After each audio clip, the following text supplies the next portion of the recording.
La miséricorde et la paix vous soient abondamment données de la part de Dieu le Père, de la part de Dieu le Fils et de la part de Dieu le Saint-Esprit. Amen. Amen. Invoquons le nom du Seigneur.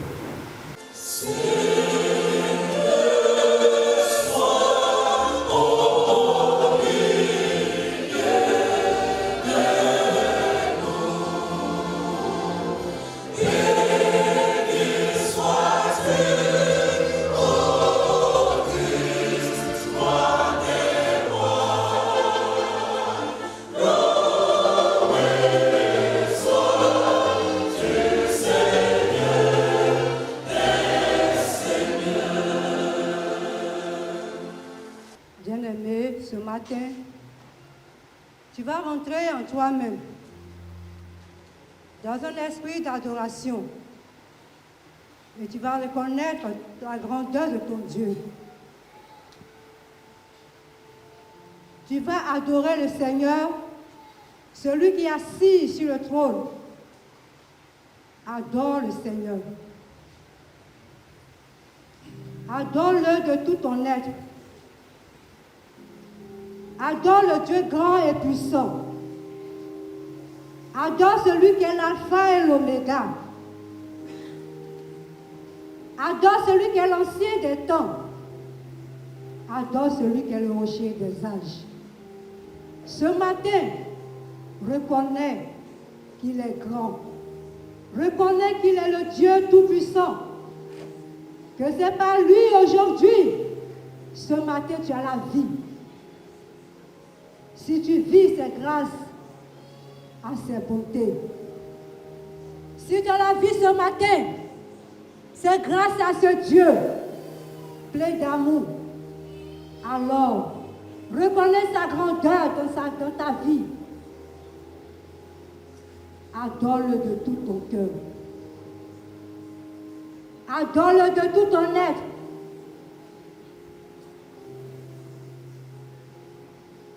Adore le Seigneur.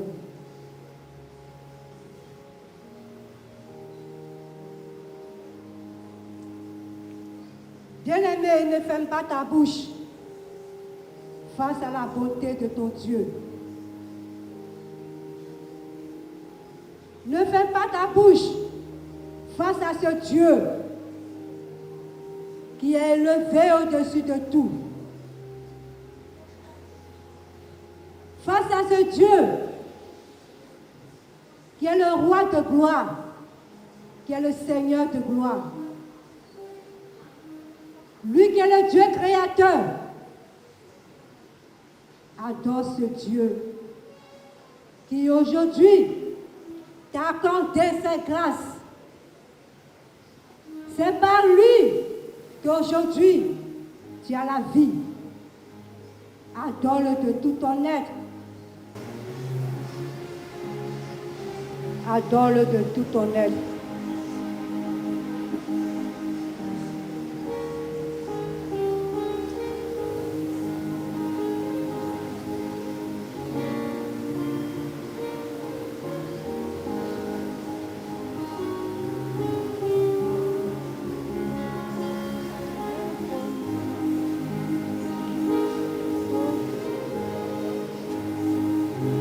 Bien-aimé, tu vas chanter cette chanson qui passe en ce moment. Oui, chante ce nom. Il n'y a aucun autre nom qui soit au-dessus de tout nom. Si ce n'est le nom de Jésus-Christ.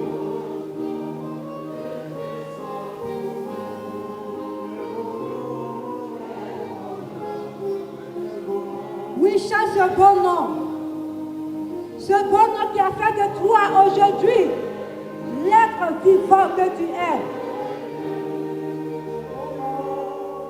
Chante ce bon nom qui aujourd'hui t'a accordé une telle grâce. C'est le nom tout-puissant. Le seul nom qui est venu te sauver. Chante ce nom de tout ton être, afin que ce nom pénètre en toi, afin que par ce nom, tu sois réellement enfant de Dieu. Ce nom qui est au-dessus de tout, chante ce nom. Ce nom qui est venu nous sauver. Ce nom qui est au-dessus de tous les noms.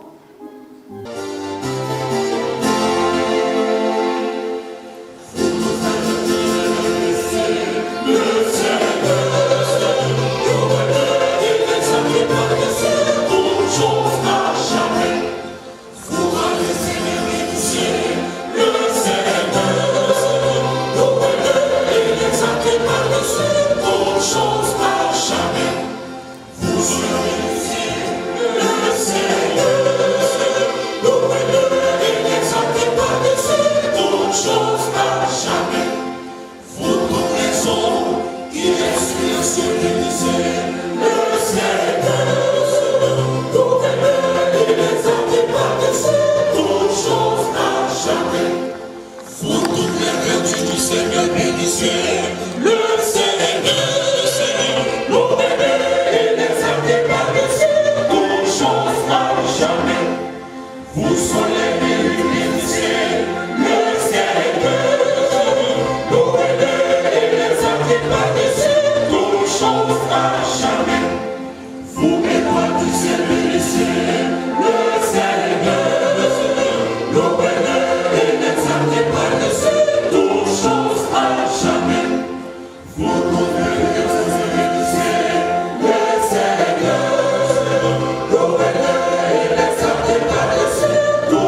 Vous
première lecture dans l'Ancien Testament,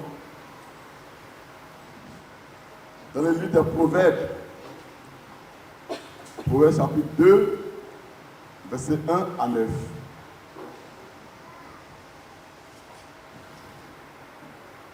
Proverbes chapitre 2, versets 1 à 9.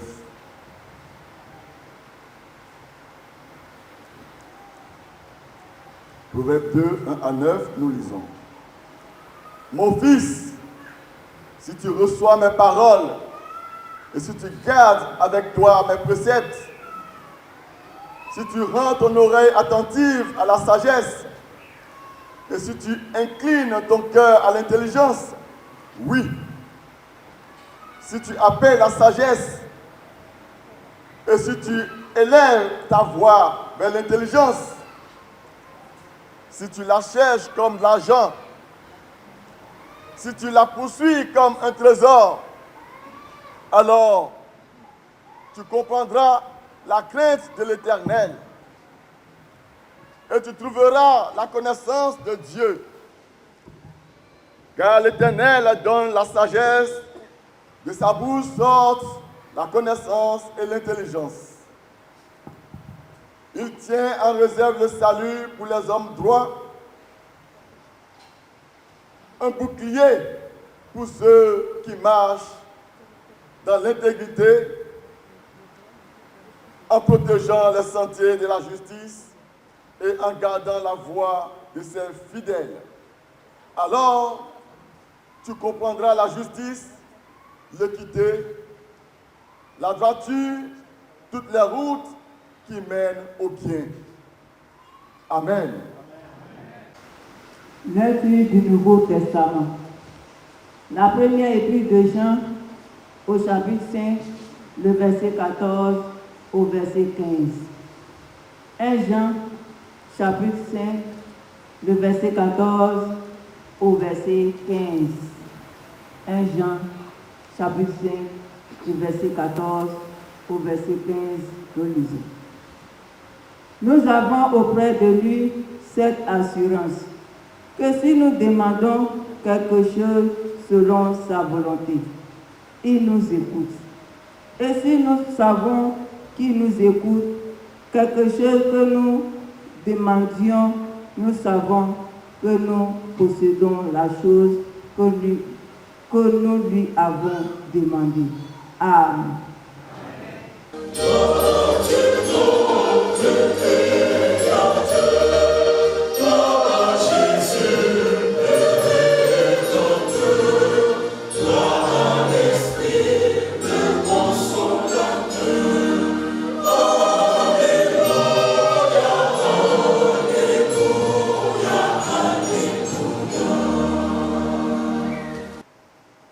Matthieu, chapitre 7, verset 7 au verset 11. Matthieu 7, 7 à 11. Nous lisons. Demandez et l'on vous donnera. Cherchez et vous trouverez. Frappez et l'on vous ouvrira. Car quiconque demande reçoit. Celui qui cherche trouve, et l'on ouvre à celui qui frappe. De quel de vous donnera une pierre à son fils s'il lui demande du pain? Ou s'il demande un poisson, lui donnera-t-il un serpent? Si donc, méchant comme vous l'êtes, vous savez donner de bonnes choses à vos enfants, à combien plus forte raison votre Père qui est dans les cieux donnera-t-il de bonnes choses à ceux qui les lui demandent? Parole du Seigneur. Amen.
Oui, Seigneur, nous sommes rassemblés, nous avons entendu ta parole lue. La sagesse vient de toi. L'intelligence vient de toi. La révélation, Seigneur, le pan de révélation que tu veux nous accorder en ce jour vient de toi. Tu te sers de nous, Seigneur, comme des canaux. À qui tu fais grâce, Seigneur, pour parler à ton peuple, duquel, Seigneur, nous également, nous faisions partie. Adonai Dieu, Père, Fils et Saint-Esprit, présent au milieu de nous, viens et parle au cœur de mon frère, viens et parle au cœur de ma soeur. Et au-dessus de tout, Seigneur, parle à mon propre cœur, afin que je ne prêche pas vainement et que je ne sois pas sauvé à la fin. Viens, Seigneur, et parle-nous au nom de Jésus. Amen. Amen. Bien-aimés frères et sœurs, en ce dernier dimanche du mois d'octobre, nous célébrons la journée de la rentrée scolaire et universitaire. Y a-t-il des élèves au milieu de nous, des étudiants au milieu de nous? Si oui, veuillez vous lever. Les élèves et les étudiants.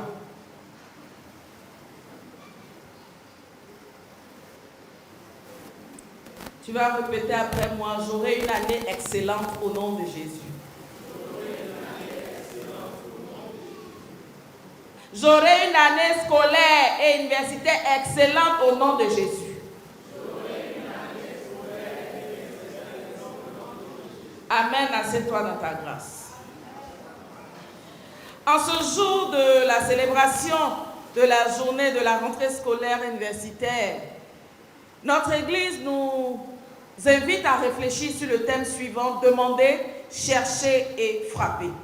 Demander, chercher, frapper. Extrait de l'évangile de Jésus-Christ selon Matthieu 7, le verset 7, qui dit ceci. Demandez et l'on vous donnera, cherchez et vous trouverez, frappez et l'on vous ouvrira. Demandez et l'on vous donnera, cherchez et vous trouverez, frappez et l'on vous ouvrira. Demandez, cherchez, frappez, extrait de Matthieu 7, verset 7. Bien-aimés, c'est l'évangile de Matthieu qui sous-tend notre prédication de ce jour. Et pour l'accompagner, nous avons fait la lecture de Proverbes 2, les versets 1 à 9 et de 1 Jean 5, les versets 14 et 15. Après lecture de ces trois textes, le lien qui se dégage est ceci. La sagesse vient de Dieu. La sagesse vient de Dieu. Bien-aimé, l'évangile de Matthieu est cet évangile qui relate l'histoire de Jésus-Christ, mais avec pour cible principale les Juifs. Parce que Matthieu, à travers son écriture, parle à un peuple qui est fondé, qui est basé sur la loi. Matthieu, donc, en présentant Jésus-Christ comme le Messie, celui qui vient pour accomplir les lois et les prophètes, nous met en relief le sermon sur la montagne, duquel est extrait notre passage de Matthieu 7, les versets 7 à 11. Il faut dire que le chapitre 7 en lui-même clôture tout le sermon sur la montagne. Et principalement, ce chapitre est un chapelet des règles que Jésus énumère à la foule rassemblée autour de lui, afin de savoir ce qu'il faut faire, ce qu'il y a à respecter, ce qu'il y a à ne pas faire pour hériter du royaume des cieux. Après avoir donc mis en relief dans les premiers versets de ce chapitre les attitudes des uns et des autres qui voient la paille dans les yeux de leurs voisins, mais qui ne voient pas la poutre qui les empêche de voir, qui sont amènes et enclins à juger et à condamner les autres, Jésus donc maintenant dit, parle, montre aux uns et aux autres ce qu'il y a à faire au travers de l'énumération, demander, chercher et frapper. Bien-aimés, demander sous-entend qu'il y a un manque quelque part. Demander sous-entend qu'il y a un vide quelque part qu'il faut combler. Frapper, chercher. Chercher sous-entend que nous avons eu quelque chose que certainement nous avons égaré. C'est une acquisition certaine que nous devons retrouver. Et frapper nous montre que nous devons également nous mettre en mouvement, mais un peu comme ce verset qui nous dit que le royaume des cieux est forcé, que ce sont les violents qui s'en emparent. Bien-aimés de Dieu, le texte est clair. La sagesse, la rentrée scolaire. L'intelligence, la rentrée scolaire et universitaire. C'est pourquoi tout à l'heure, lorsque nos enfants ne répondaient pas bien, je m'inquiétais. Ils comptent sur quoi? Sur le voisin pour avoir des lentilles qui regardent plus loin que leurs propres yeux pour pouvoir écrire. Ou ils comptent sur quoi? Attendre en juin pour commencer à bosser, attendre les paroles prophétiques. Il y a une prophétie sur ma vie, je ne peux pas échouer, je n'échouerai jamais, j'achèverai ma course. N'est-ce pas? Qui doit faire le bac cette année-là? BPC. Il y a une prophétie. On m'a dit que je vais avoir mon examen, donc j'attends juin. Peut-être que c'est pour ça que tu n'as pas bien répondu. Bien-aimé, demandez. Lorsqu'on est élève, on va en classe. Je vais terre à terre, hein? On est élève, on va à l'école, on est en classe. C'est parce qu'on ne connaît pas qu'on est à l'école. Quand on est à l'école, qu'on n'a pas compris quelque chose, on fait quoi? On demande. On demande au professeur, on demande à ses amis. Cela sous-entend un degré d'humilité de notre part. Parce que celui qui demande, il est obligé de s'abaisser. Donc il y a l'humilité à retenir. Celui qui veut réussir, qui veut avoir une année scolaire excellente, doit être humble et reconnaître que tout vient de Dieu. Et Dieu ne descendant pas sur la terre, donne à quelqu'un un talent que tu n'as pas, que tu dois le rechercher. Donc chercher. Des élèves qui n'aiment pas chercher. Regardez, Wikipédia là, c'est l'homme qui écrit. Hein. Même quelqu'un qui a un QI 4, il peut aller écrire dedans. Toi, tu vas penser que c'est un scientifique, un bon quelqu'un qui a écrit pour déposer.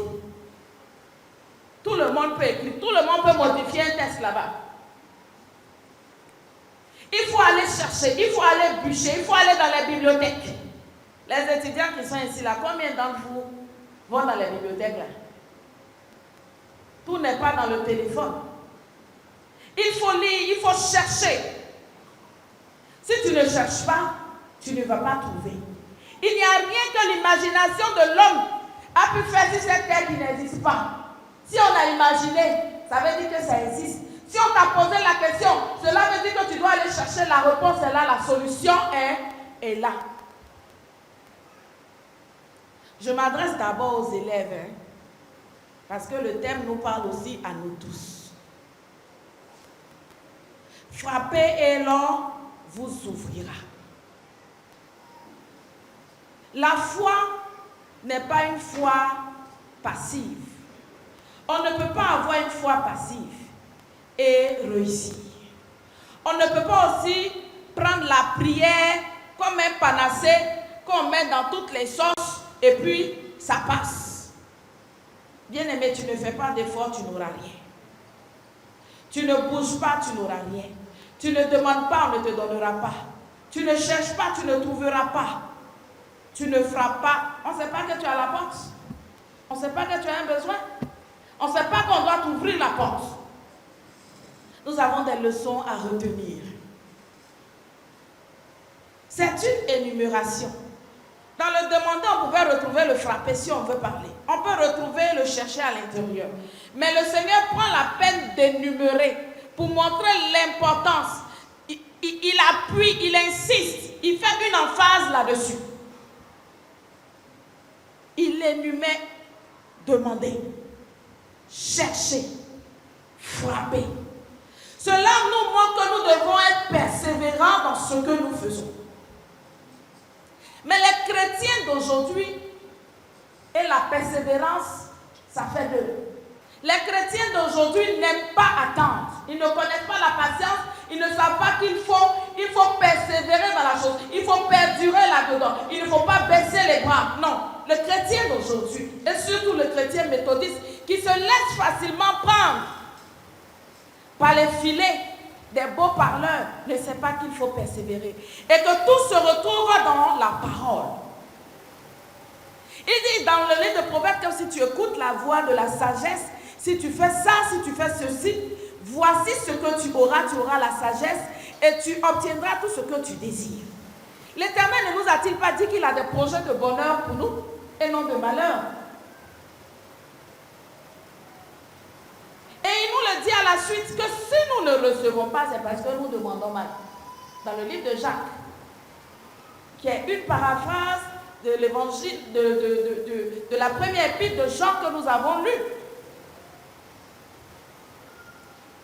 Demandez selon la volonté de Dieu. Il faut être persévérant dans ce que nous faisons, dans nos actions, dans la prière.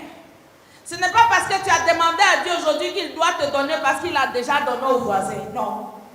Tu dois persévérer dans ta prière. Et tu dois avoir confiance en la bonté de Dieu.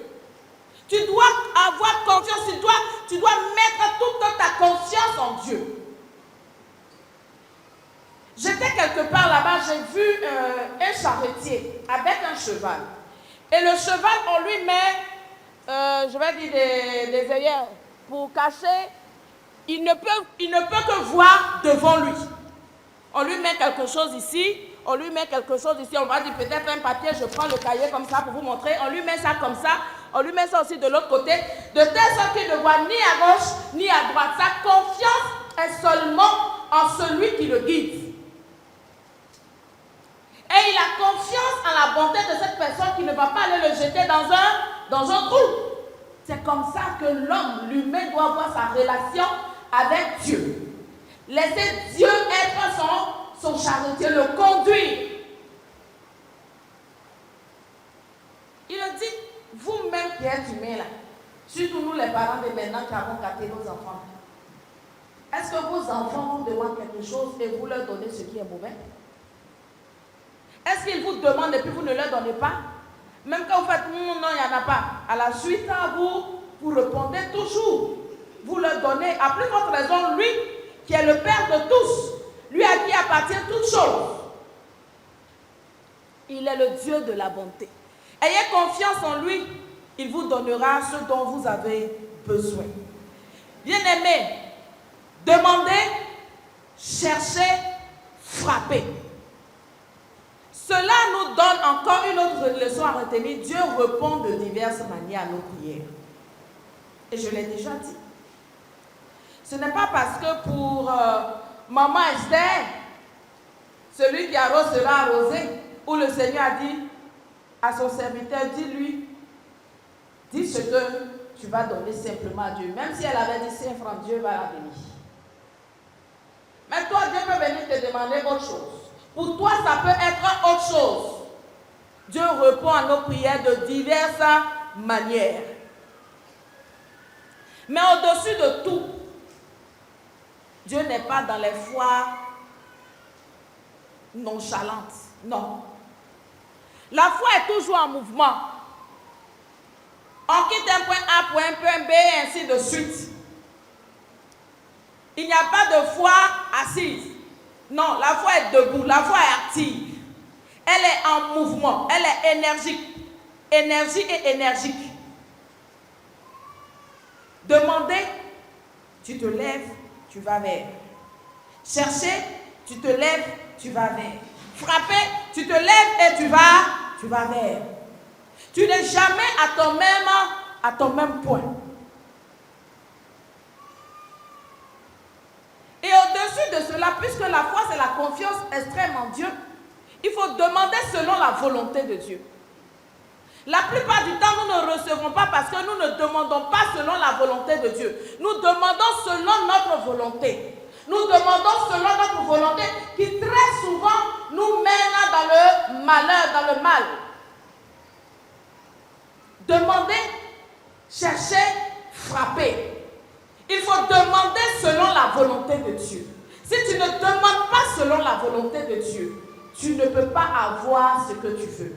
Parce que souvent, parce qu'il suffit de prier, de répéter, et la chose va se faire. Il faut te demander si ce que tu es en train de demander, si c'est la volonté de Dieu. Bien-aimé, c'est bien quand on dit non, reçois la grâce, tu vas avoir une voiture.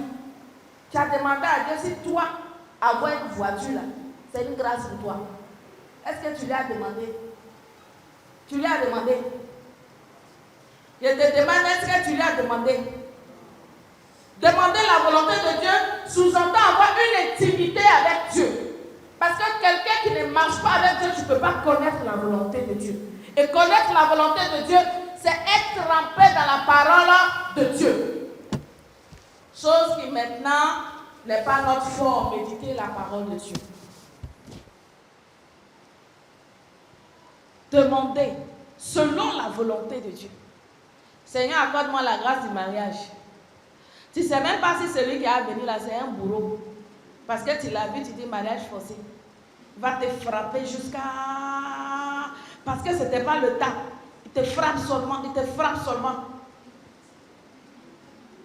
Seigneur, accorde-moi un enfant. Parce que tu as vu que tout le monde a fait un enfant. Fais un enfant là, c'est bon. Mais demande la volonté de Dieu, est-ce que c'est le temps? Peut-être que Dieu réserve toi ton ventre là pour un enfant exceptionnel, spécial, qui va impacter sa génération. Tu es pressé, ça sort, c'est sorcier. Peut-être que ta belle-mère, parce que c'est les belles-mères toujours, on accuse les belles-mères, excusez-moi, c'est comme ça on a trouvé.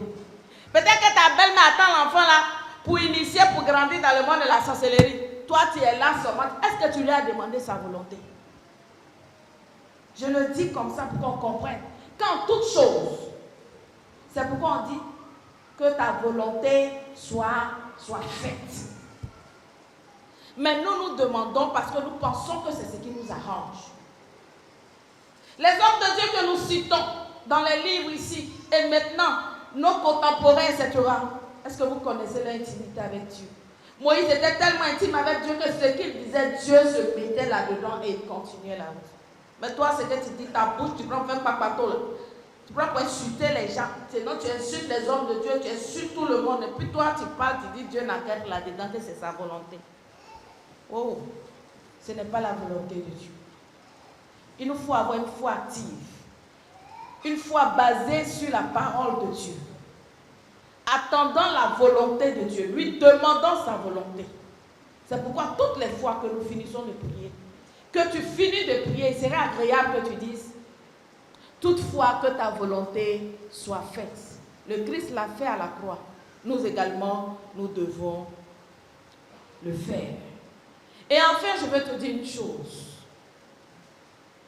Dieu, avant de mettre l'homme dans le jardin, a tout préparé. Parce qu'il veut toujours le meilleur pour l'homme. Parce que l'homme est à sa ressemblance. Dieu donne le meilleur à l'homme. Il ne donne pas simplement ce qui est bon, il donne le meilleur. Attends donc le meilleur que Dieu a à te donner. Et tu verras, sa gloire et ta joie sera parfaite. Nous sommes à l'étape et nous sommes en plein là-dedans. Nous devons chercher, nous ne devons pas nous asseoir. Parce que nous avons dit quelque chose à Dieu et nous devons nous arranger à le réaliser. Et Dieu en retour, comme toujours, même avant que nous le fassions, Dieu nous bénit. C'est la honte qui fait que vous ne venez pas ici. Dieu nous bénit. Dieu nous bénit. Demandons selon la volonté de Dieu. Cherchons toujours. Ne nous lassons pas de le faire. C'est lui-même qui nous le demande. Et il fera en sorte que nous soyons exaucés pour la seule gloire de son nom, au nom de Jésus. Amen. Amen. Nous baissons la tête et nous méditons ces paroles.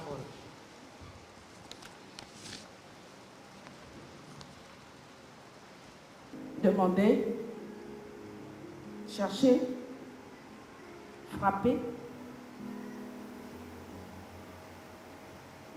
Il est là, il est celui qui répond à toutes les demandes.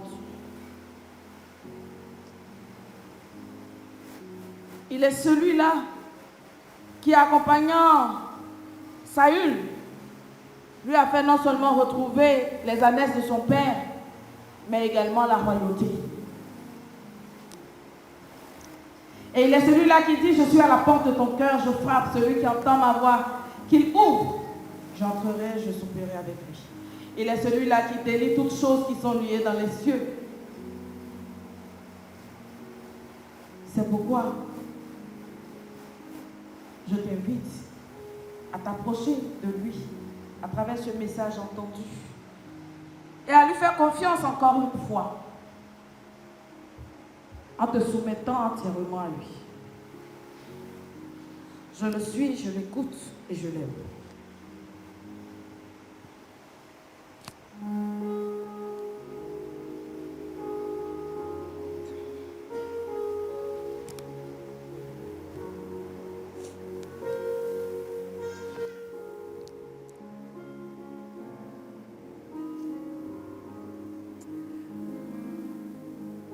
Notre Dieu est notre Père. La sagesse, la vraie, vient de toi. C'est pourquoi ce matin, ensemble, nous allons élever la voix pour confier cette année universitaire et scolaire, soit de nous-mêmes, soit de nos enfants, mais de tous, entre les mains de Dieu. Chacun de nous, nous savons les tares, les vices qui sévissent dans nos écoles. Tu vas prier le Seigneur. Tu vas crier au Seigneur. Si c'est demandé que Dieu met à ton cœur, demande alors. Si Dieu t'envoie pour chercher les issues, alors mets-toi à la brèche pour cette année universitaire. Pour tous les enfants, mais spécialement pour les enfants du village d'Atingé, spécifiquement pour les nôtres ici à Emmanuel d'Atingé.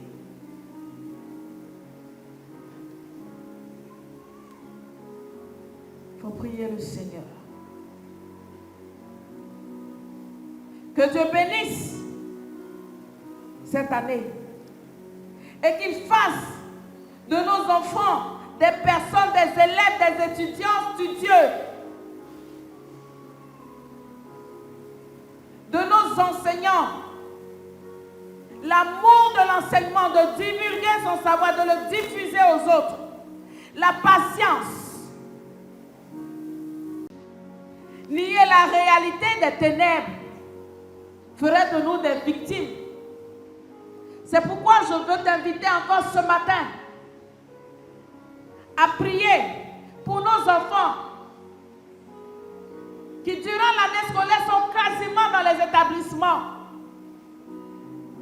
Que toute alliance, autre que l'alliance avec Adonai, qui sont tissées dans ces établissements, n'ait point d'influence sur nos enfants au nom de Jésus. Il faut prier pour ton enfant. Tu vas au travail, tu laisses ton enfant aller à l'école. Il y a souvent des alliances ténébreuses, maléfiques, où des enfants doivent être sacrifiés pour la prospérité de l'établissement, etc. Que Dieu protège ton enfant. T'es protégé. Tous les enfants que nous avons ici avec nous, les enfants de ce village, si tu n'es pas de ce village que tu es ici, les enfants de chez toi, de ta maisonnée, de ton village également, parce que tu pries pour ceux d'ici.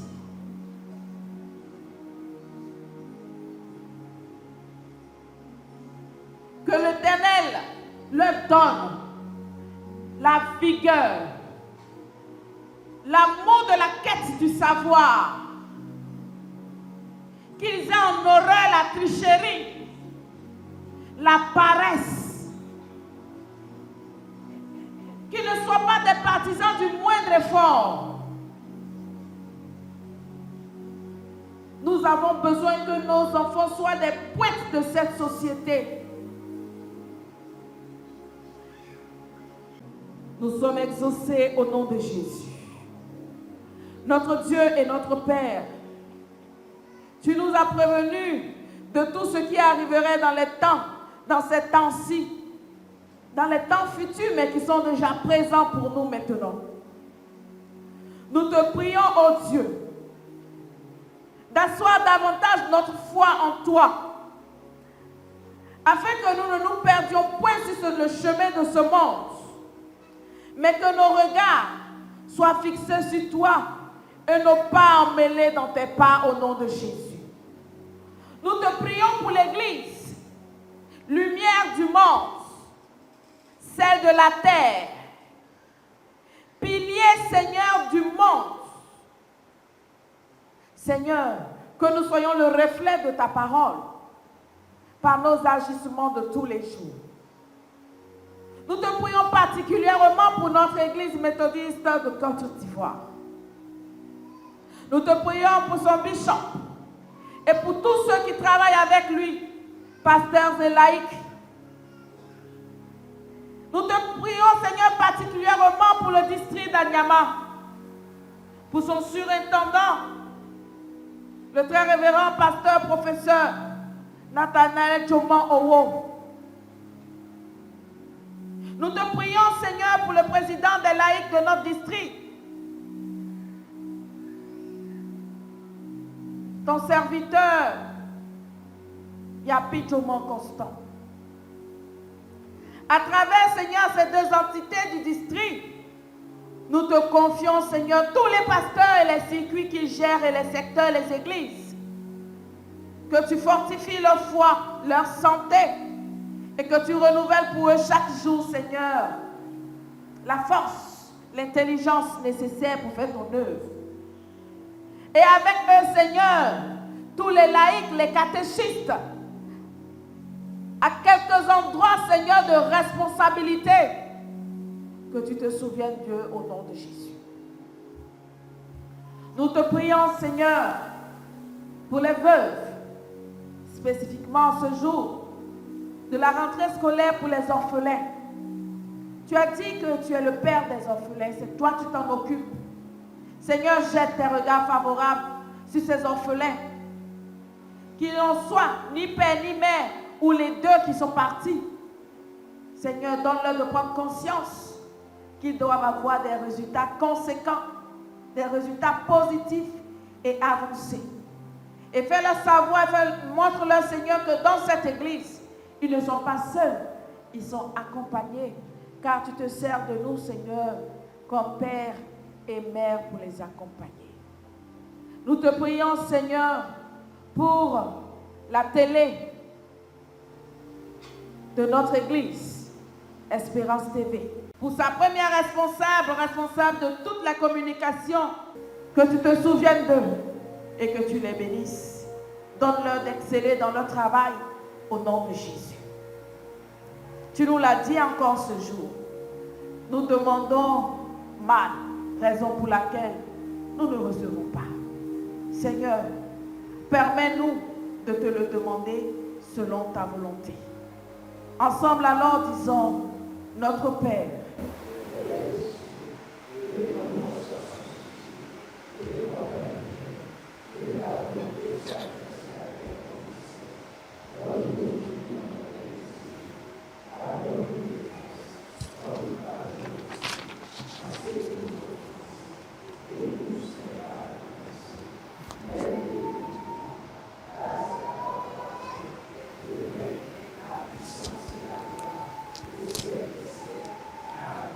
Amen.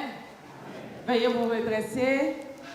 C'est le moment des offrandes.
Nous avons besoin des églises de pointe.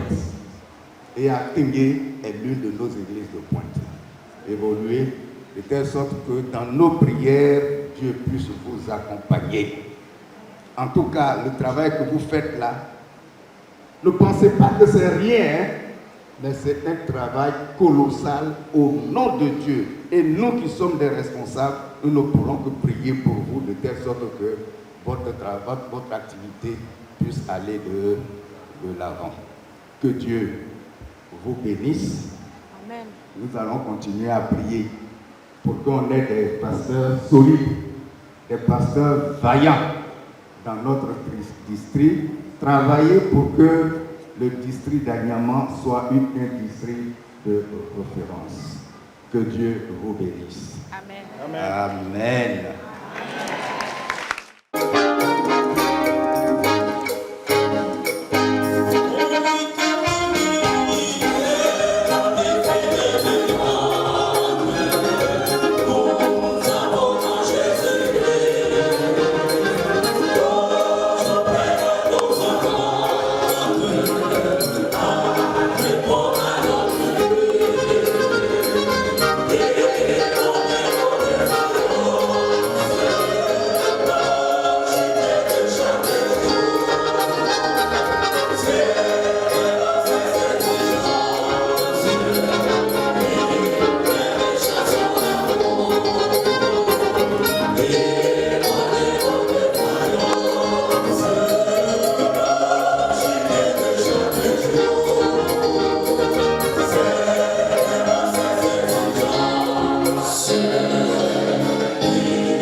Peuple de Dieu,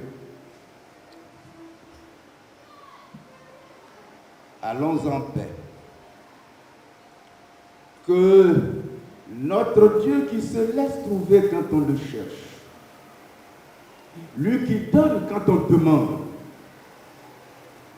lui qui est avec chacun de nous pour superviser toutes les activités, lui qui promet d'être avec vous jusqu'à l'éternité. Qu'il vous bénisse et qu'il vous accompagne dans vos demeures, dès maintenant et éternellement. Au nom du Père, au nom du Fils, au nom du Saint-Esprit.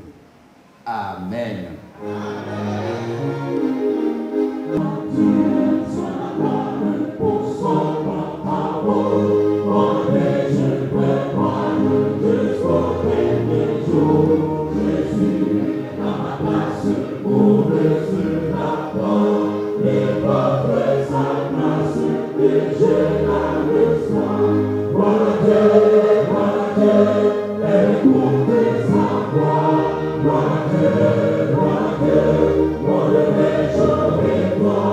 Oh,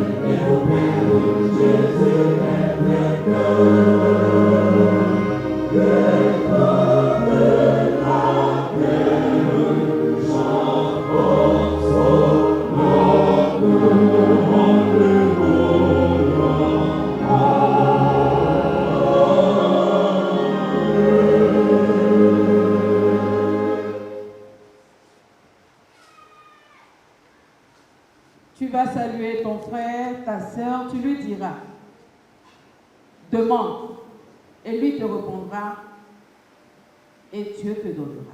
Si tu dis cherche, lui te répondra, et tu trouveras. Frappe, et on t'ouvrira.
D'accord.